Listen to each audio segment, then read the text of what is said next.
recebi uma peça argumentativa sobre racismo. Eu achei por bem comentá-la, porque me parece resumir diversos trabalhos retóricos, muita oratória que eu tenho notado quando o tema é debatido. O título da peça título do trabalho: Como um branco pode ajudar na luta contra o racismo. Desconheço quem é o autor, vou fazer uma avaliação da peça. Isso, inclusive, é importante, que de fato é relevante compreender por qual razão, para compor aqui, isso vai ficar mais lívido, né, mais vivo. Por qual razão, para compor aqui uma análise da peça, é secundário, em verdade é irrelevante a autoria, a análise do argumento. Mas ele diz assim, são dicas, não é? Daí o sujeito escreve: todo branco é racista. Ele diz assim: vocês são racistas, ponto. Não falo isso para atacar, é necessário reconhecer-se como racista, envergonhar-se do racismo, combatê-lo com suas atitudes, etc. Daí diz, é preciso passar do questionamento eu sou racista para o questionamento como eu faço para desmantelar o meu racismo, o próprio racismo. Interessante que aqui no final desse ponto, ele diz, eu costumava achar que era radical colocar todos dentro do mesmo saco para entender do que se trata a desconstrução. Quando a violência se torna o normal em uma sociedade, todos os nascidos em seu seio cooperam com ela em algum grau. E é parte da desconstrução reconhecer isso. Eu leio o ponto e eu tenho várias dúvidas, várias questões. O sujeito aqui, ele diz que todo branco é racista. Bom, eu não sei se ele, por exemplo, o autor, me consideraria branco. Eu não sei qual é o critério que ele utiliza para avaliar. Assumo também que o que ele faça é uma oposição entre negro e não negro. Então, quem não for negro seria branco, não sei. Mas eu certamente não me considero negro.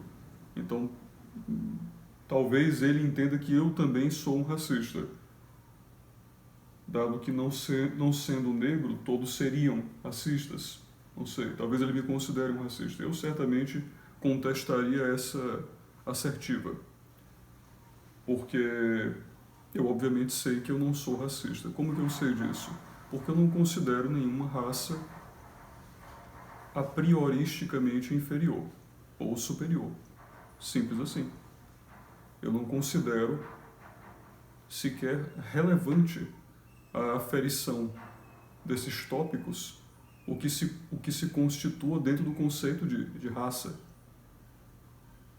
né, para retirar essas conclusões. Isso é completamente irrelevante. Eu não sei qual é a definição que ele utiliza. Faria por bem a peça em trazer qual é a definição de racismo para ele. Qual é a definição de racista, portanto, para ele.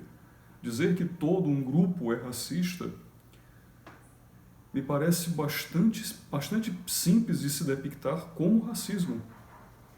É uma assertiva passível de ser imputada nesses termos porque ela judica um grupo inteiro a partir de sua cor, correto? Então, eu tenho essa dúvida, me parece, eu questiono se a peça, ao tentar apresentar supostamente um confronto ao racismo, ela própria, a peça, não faz um juízo a priori de cor. No caso, vilanizando todo um grupo a priori pela cor que ele tenha. Aqui, branco, no caso. Então, me parece que é vulnerável o argumento, sem dúvida alguma, o argumento é vulnerável a essa crítica. Também é necessário que o sujeito defina melhor. Quando se constroem peças como essa, vocês têm que aprender a definir melhor esses conceitos que vocês utilizam e partem de pressupostos serem já pré-estabelecidos. Desconstrução, eu costumava, observe a frase do sujeito, eu costumava achar radical, sujeito ou da moça, não sei, eu costumava achar radical colocar todos dentro do mesmo saco, até entender do que se trata a desconstrução. Ele disse que ele entendeu o que era desconstrução e aí ele passou a não mais considerar radical colocar todos dentro de um mesmo saco. Essa assertiva colocar todos dentro de um mesmo saco me parece uma vulgata, né, uma forma vulgar de se referir à generalização. Então a desconstrução o levou a não mais achar radical generalizações. Isso é um caminho, eu não sei se a desconstrução fez bem a esse rapaz. Eu sinceramente me pergunto se a desconstrução não o contagiou, não o afetou intelectualmente talvez. Desconheço.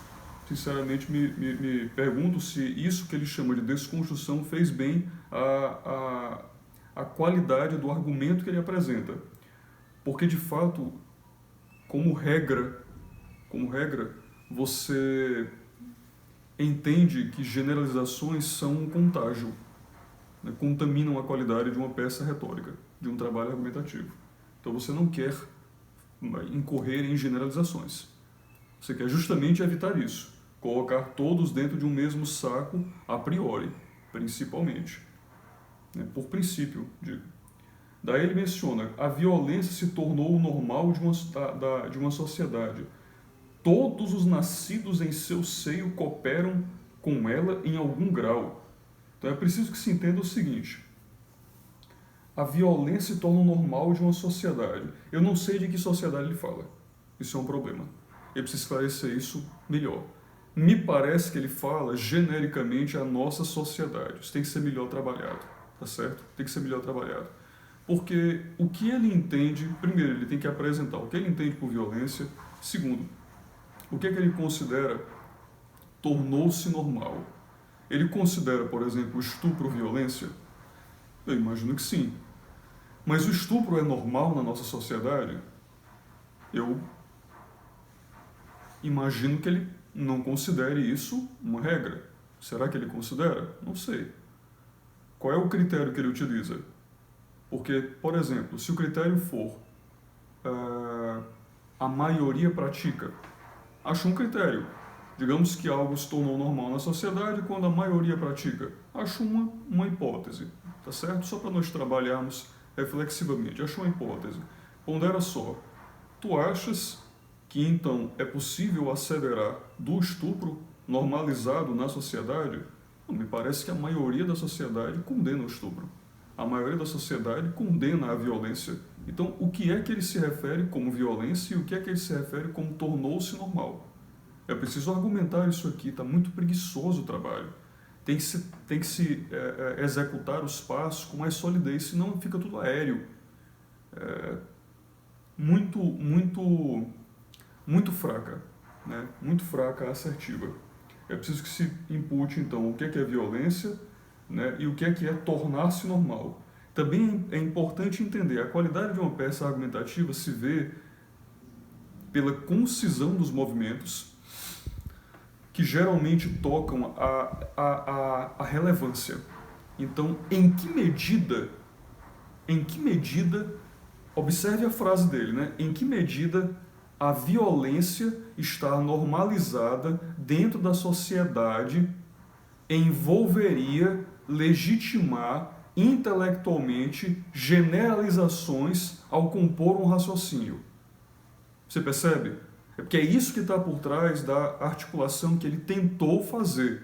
Além disso, ao seguir, apresenta todos os nascidos no seio dessa sociedade cooperam com ela em algum grau. Quer dizer, ainda que você considerasse uma sociedade de violência normalizada, o nascimento de alguém nela a corroboraria. Para haver sentido nessa frase, o contrário deveria proceder também. Ou seja, para corrigir a violência nessa sociedade, eu poderia impedir nascimentos nela. você encontra qualquer lógica numa imputação dessa? Como que você pode, então, quer dizer que você vai responsabilizar um feto, responsabilizar um recém-nascido como corroborador da violência normalizada na sociedade e você assim se sente à vontade para empreender generalizações porque foi desconstruído ou lidou com o conceito de desconstrução? Que idioma, na verdade? Que idioma, né? Que idioma se estaria a falar? Que idioma se estaria a falar? Trabalho muito vulnerável do argumento. É bem vulnerável do argumento. No ponto 2, ele diz que é necessário pesquisar várias informações necessárias para ser um antirracista. É necessário sair da zona de conforto, não é obrigação do negro militante desconstruir você como um professor a seu serviço. Muitos já fazem isso. As informações são acessíveis pelo Google. É necessário, ele diz aqui, né, que o que ele aprendeu foi pesquisando, conversando, lendo, e é necessário ajudar os brancos, os amigos brancos a fazerem o mesmo.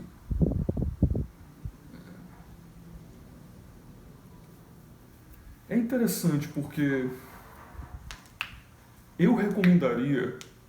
eu sinceramente recomendaria também um estudo anterior a se concernir com a subscrição fanática a algum conceito. Sempre é importante, primariamente, você aderir à crítica. É muito perigoso a devoção, o fanatismo, o dogmatismo diante de algum conceito, seja ele qual for.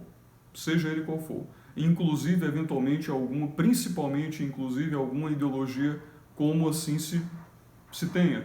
Então, eu recomendaria, antes de qualquer pesquisa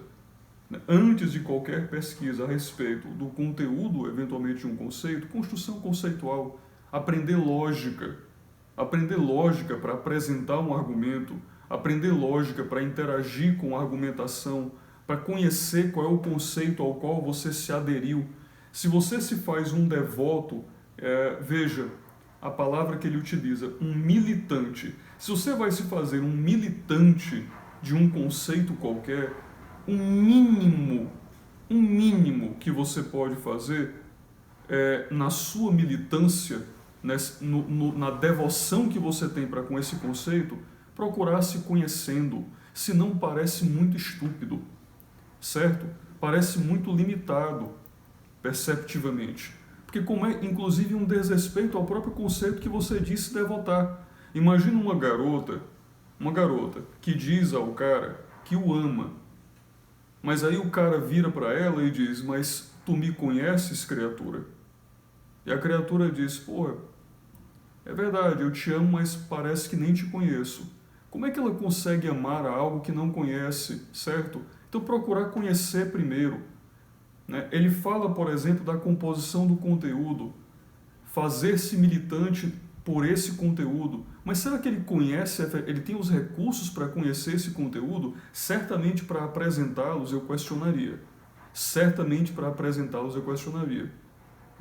Eu questionaria se ele tem recursos para apresentar, se ele é minimamente preparado, ele ou ela, se tem preparo mínimo lógico, se o autor tem preparo mínimo lógico para sequer se compreender apresentando isto como um argumento. Muito vulnerável. Mas, no conceito, assim, aprender é bom sempre. Então, devolvo aí a mesma recomendação, né? Efetivamente. Isso deveria, de fato, ser cuidado a todos. Conhecer criticamente. Dominar a dúvida. Antes de se procurar militante de qualquer coisa, sem sequer conhecer o que é que você está militando. Daí ele diz assim, olha, ele pede espaço, dica 3, dar vazão à voz negra. Nos dê espaço, escute. Tá certo. Como se Me parece que ele se sente silenciado pela cor que ele tem, algo desse tipo. É nessa hora que você deve ficar quieto, nos ouvir e compartilhar o que estamos falando com outras pessoas. Sobre a vivência, esse é o nosso lugar de fala. Ele coloca com letra maiúscula lugar de fala. Desconheço o que ele quer dizer com esse conceito. Mas assim, é perigoso esse ímpeto de aquietar, de silenciar. Observe, o início da peça, do argumento é: nos escute. Ele se sente, de alguma sorte, ignorado e silenciado pela cor. Ignorado e silenciado pela cor. Curiosamente, eu vejo uma dificuldade interessante, que é o ímpeto que me parece existir em silenciar, ao invés de dançar criticamente, né, da dança do argumento.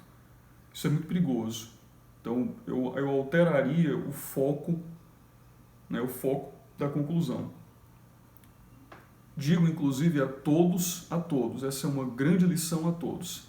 Se você acha que você está sendo ignorado, que você está sendo silenciado, uma excelente maneira de iniciar o seu trabalho para ser ouvido é não se apresentar como alguém que quer silenciar os outros. Tá certo? Parece bastante lógico, não é? Parece bastante lógico. Né? Demandar-se ouvido enquanto se quer silenciando, enquanto se procura um silenciador alheio, sempre se evite contradição, não é? Sempre se evite contradição quando compõe uma peça. E outra coisa, mais importante, acho até, o que é lugar de fala? Meu Deus, como lugar de fala, nossa vivência, isso é irrelevante, me perdoe. Mas assim, qual é a relevância do lugar de fala do Aristóteles para a solidez do argumento dele? Nenhuma. Você sabe se Aristóteles, é relevante a cor de Aristóteles, a sexualidade de Aristóteles, a condição financeira de Aristóteles? Filho, Aristóteles é Aristóteles. Aristóteles é o argumento utilizado, é uma metonímia, entendeu? Quando a gente fala de Aristóteles, a gente está se referindo sequer ao sujeito, mas à peça argumentativa de excelência que o cara produz. Qual é a relevância do lugar de fala do Kant para a solidez do argumento dele? Ou o Kant tem um argumento sólido e você assim o prova criticamente, ou o Kant tem um argumento vulnerável e você assim o prova criticamente. Como eu faço agora com essa peça, por exemplo. Daí ele tem dica 4, né? Não julgue nossa raiva, diz assim. Não julgue discursos inflamados que façamos na militância. Né? Isso já me soa muito perigoso, porque parece que você está pedindo mais uma vez, incorrendo nas contradições. Né? Antes você dizia que era ignorado, você dizia que era silenciado, mas a sua fala, a sua expressão procurava justamente fazer o quê? Aquietar, silenciar e ignorar. Certo? Você não procurava o contraditório, você procurava o emudecimento. Da mesma maneira você disse, combater uma sociedade de violência normalizada. A primeira coisa que você menciona nessa dica 4 é: não nos julgue por discursos inflamados de militância. O que você quer dizer com isso? Que ao mesmo tempo você vai, em verbo, fomentar a violência? Que inflamação militante é essa a qual você fala, enquanto se diz combatendo violência ao mesmo tempo? Diz que acha isso muito importante, ele, né? Diz que vive em uma sociedade racista 24 horas, 7 dias por semana. Diz que para o branco muitas coisas passam desapercebidas. Ele diz que vive isso todos os dias. Então ele diz: não julgue a raiva de um preto. Não julgue a raiva de um preto. Então é como se ele tivesse uma espécie de licença para a fúria. Licença para a raiva. O que eu recomendaria para o sujeito? Né? Ele entender que a raiva não o torna sábio, certo? Então, ao invés dele se preocupar em que os outros o tolerem enquanto raivoso, talvez fosse lúcido ele procurar resolver efetivamente o quão vulnerável ele é à raiva e o quanto isso possa estar vulnerabilizando a qualidade do argumento que ele apresenta. Tá certo? Essa seria a minha dica aí para ele. Aí ele menciona aqui, dica 5, racialize questões. Racialize questões, mais uma contradição, né? Muito cuidado com isso, muito cuidado com a contradição. Racialize questões. Como é que você vai, ao mesmo tempo, se arrogar, conflitar combativamente a resolução do que você imputa como racismo, se você procura racializar, se você insere conceitualmente, onde talvez até inclusive eu não vi você dizer se de fato há ou se você mesmo inseriu o conceito lá, sequer havia. Se não foi você que, como você mesmo disse, né, racializou o problema, quando não havia racialização alguma. Enfim, essas contradições fragilizam muito a qualidade do argumento. Fragilizam demais. Mesmo um homem negro diante de uma mulher branca possui um abismo de diferença e desvantagens sociais, diz ele. Desde receber menores salários até os que mais morrem. Aos que mais morrem. Então, racialize questões. Olha, eu vejo aqui mais um perigo no que ele quer fazer. O que ele parece procurar executar aqui é, mesmo um homem negro diante de mulher branca possui um abismo de diferença e desvantagem social, aí ele exemplifica o que ele entende por desvantagem social, desde receber menor salário até morrer mais. Olha, filho, então racialize questões, filho. Me parece, por racializar questões, o que você quer dizer é primariamente operar a causalidade daquilo que você entenda como problema, encontrando na raça. Isso aqui pode lhe levar, certamente lhe levará, né, a erro, mas vai lhe fomentar uma preguiça intelectual muito grande. Porque você, a prioristicamente, vai estabelecer como causalidade primária em tudo, você vai colocar em tudo raça, onde, inclusive, por erro e por equívoco, você deveria observar que causas primeiras existam. Você diz aqui, uma mulher que ganha salário maior do que um negro. Será que ela não faz um serviço que é valorado socialmente a mais do que o negro? Não sei, é uma pergunta. É uma pergunta. Você está comparando um negro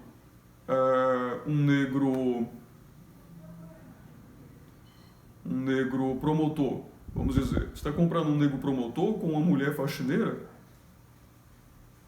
Como que você vai, então, a prioristicamente racializar isso e punibilizar essa diferença e desvantagem social abissal que existe entre mulher branca a priori com um homem negro? Não existe a priori. Não existe a priori. Isso aqui, com um exemplo, eu provo o contrário. Se existisse a priori, toda mulher branca estaria em vantagem social, como você descreveu, e receberia melhores salários e viveria mais. Mas não é o que acontece. Claro que a expectativa de vida de mulheres, ela, em geral, é maior do que a do homem, em diversas circunstâncias. E se eu me recordo bem, realmente, entre a população negra, dificuldades cardíacas são mais frequentes. Mas talvez existam questões de biologia envolvidas nisso, você já se perguntou a respeito? Biologia mesmo. Biologia. Não é exatamente um fenômeno estético de cor, certo? É importante erguer certas questões para se observar o quão vulnerável, né, é o argumento. Aí ele continua, não coloquem homens negros como responsáveis por patriarcado. Enquanto os brancos criavam essa dinâmica, não estávamos lá. Fala ele certamente como um homem negro, assumo. Então, estou assumindo que o autor aqui é um homem negro. Não coloquem homens negros como responsáveis pelo patriarcado. Não sei o que ele quer chamar de patriarcado, desconheço, ele não detalhou isso, mas ele fala, não coloquem homens negros como responsáveis pelo patriarcado. Não sei o que ele quer se referir. Acho que talvez sociedade patriarcal, judaico-cristã, não sei. Não sei o que ele quer imputar, mas é algo negativo e ele atribui isso à responsabilidade dos brancos. os brancos, que seriam então, como na dica 1 que ele apresentou, né, os grandes vilões. Ele a prioristicamente os vilaniza, incorrendo mais uma vez em outra contradição. Em que ele pode inclusive racializar a lacuna perceptiva dele e impedir-se de perceber quem são os verdadeiros vilões, contra os quais ele deveria se instaurar. E isso aqui, inclusive, o distrai do efetivo conflito que o libertaria não só dessas distrações, mas dessa raiva que ele descreve, ao qual ele se apega e talvez o encaminhasse a paz e felicidade, liberdade, ser livre da ignorância. A raça vem primeiro em quase toda situação. Ele já abriu aqui uma relativização. Se o feminismo não for radicalizado, ele é apenas supremacia branca. O feminismo tem que ser racializado. Se o seu feminismo não for racializado, ele é apenas supremacia branca. Então, o que isso quer dizer? Que ele abroga qualquer um que não entenda que no topo da demanda, o topo da demanda, o topo da vitimização, como ele apresenta, seria então a mulher negra. Ele fala, se a luta LGBT não for racializada, ela não serve a todos. Isso aqui, para mim, são 2 parágrafos absolutamente vazios. É muito vulnerável o discurso, muito preguiçoso. Ele tem que apresentar quais são esses conceitos, né, o que ele entende por esses conceitos, quais são as assertivas que ele considera derivadas da compreensão de quais sejam esses conceitos. Ele fala, a luta LGBT tem que ser racializada. E eu estou aqui assumindo, que ele não explicou do que se trata, que racialização, né, é aquilo que ele disse aqui, a raça vem primeiro. A raça vem primeiro. Eu acho que é suficiente dizer que um movimento de sabedoria, nesse caso, seria entender que ele precisa provar que a raça vem primeiro antes de assumir que a raça vem primeiro, porque desse modo, além dele incorrer num risco imenso, né, que é de cegar-se efetivamente ao que de fato venha primeiro, seja primário a compreensão da causalidade de algo. Além disso, ele certamente vai se impedir de ter liberdade dessa militância raivosa a qual ele se faz submisso por dogma. Diz dica 6, ajude os negros com seus privilégios. Está em uma posição de poder numa empresa, contrate negros. Precisa de alguém para uma palestra, chame negros. É muito difícil você dizer isso, filho, porque é muito ofensivo aos negros. Assim, me parece, sinceramente argumentando. Eu acho extremamente ofensivo a quem quer que você esteja, a de quem você esteja a falar. De qualquer pessoa com quem você assim se tenha falando, mencionar que o sujeito deva ser. Imagina a inversão disso, né? Eu quero dizer, contrate brancos por serem brancos, não seria exatamente o que você abroga, correto? Ou seja, você não estaria precisamente desqualificando por ser branco ou por ser negro, qualificando por ser branco ou por ser negro a priori, você não estaria vilanizando, como eu mencionei na primeira dica, por ser branco. Não é exatamente isso que contra o que você se insurge? Não é exatamente isso que você pratica quando você menciona que a razão pela qual... Por que não a competência?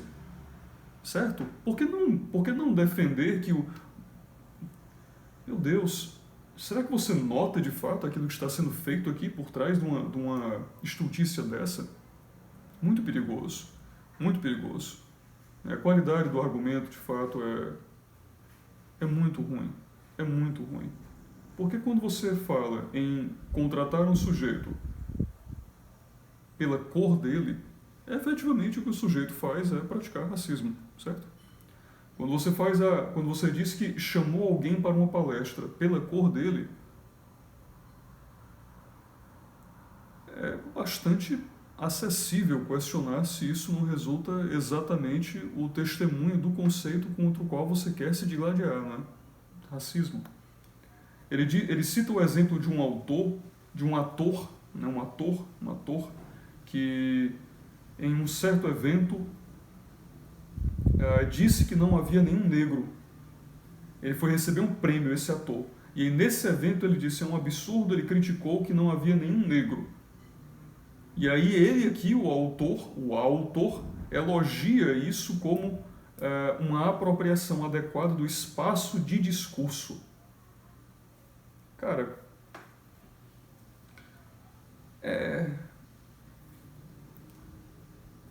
você não vê que talvez indivíduos queiram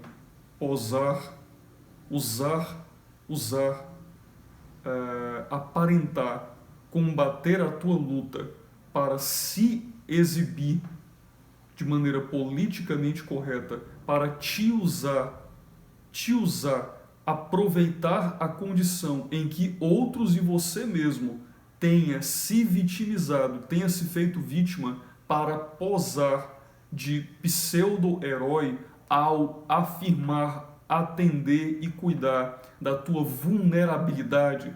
Você não percebe que ele em verdade pode estar te usando como um bode expiatório para aparentar ter virtudes, para farisaísmo? Você não ergue essa possibilidade? Você não levanta a hipótese do sujeito, ele efetivamente ser um hipócrita, do sujeito efetivamente ser alguém que utiliza, que se municia dos vícios, da cegueira, da ofuscação, da preguiça intelectual coletiva em aderir a certos ismos para posar de maneira politicamente correta, defendendo indivíduos que se fizeram vulneráveis, se fizeram vitimizados, e ele mesmo fomenta essa vulnerabilização, ele mesmo fomenta essa vitimização para que ele consiga facilmente se exibir como um protetor teu, como um curador teu, como um caritário do teu coitadismo. Você percebe o perigo disso? Não é aqui na tua fala, na tua argumentação, não tem nenhum artifício que me convença da sinceridade do sujeito ao ter executado esse movimento que você judicou como nobre. Filho, você está atribuindo nobreza, justiça, excelência, heroísmo às cegas. Do mesmo jeito que você atribui vilania, que você atribui pechas que te cegam a priori de perceber a realidade. Efetivamente, a autoria dessa peça é uma peça dogmática. A autoria dessa peça se constitui dogmática, tolhida, ofuscada do real. Eu digo isso sem conhecer qual é ou não o seu lugar de fala, qual é ou não a sua cor. Sei agora que você se identifica, me parece, pela composição da peça como um homem negro, imagino, mas me é irrelevante a sua sexualidade para compor a análise disso. Isso é totalmente insignificante. Totalmente insignificante. E quando eu expresso isso, quando eu apresento essa reflexão, observe. Entenda. Esse texto, esses argumentos são uma merda. Eu posso dizer isso porque eu os provei deste modo. Eu apresentei diversos elementos e todos aí estão à vontade para, tendo acesso às assertivas que fiz, criticá-las. E é isto que eu quero, ao invés de fomentar o silêncio. Note, eu não preciso sequer dizer, não se sinta atacado pela avaliação crítica que eu fiz. Eu não precisaria sequer dizer isso. Essa é uma ressalva irrelevante. Porque, em verdade, eu não ataquei ninguém. Eu não ataquei nenhum indivíduo ao analisar essa... Eu ataquei a peça. Eu ataquei a peça. Eu avaliei criticamente a peça. E é isso que é relevante. Não me interessa quem você seja, quem você não seja. O que me interessa é a peça argumentativa. E ela é vulnerável, frágil, estúpida, pudesse assim descrever. E é óbvio que não só você não deveria se sentir atacado por isso, ninguém deveria se sentir atacado por isso, como também, efetivamente, ninguém tem a autorização lógica para se sentir atacado por isso. Simplesmente é argumentação. Argumentação. Quando você se incomoda com o argumento, você o conflita argumentativamente. Ao invés de você se procurar distraído com a cor do argumento, né? Argumento não tem cor, filho. Argumento com o lugar de fala do argumento não tem lugar de fala. É irrelevante argumento não tem lugar de fala, lógica não tem lugar de fala, certo? Lógica não tem lugar de fala. Tudo isto aqui é gordura lentificando, letargiando o teu raciocínio. O raciocínio de alguém que se ocupe com essas distrações, ao invés de incisivamente alcançar o ponto exato e sólido da qualidade do argumento.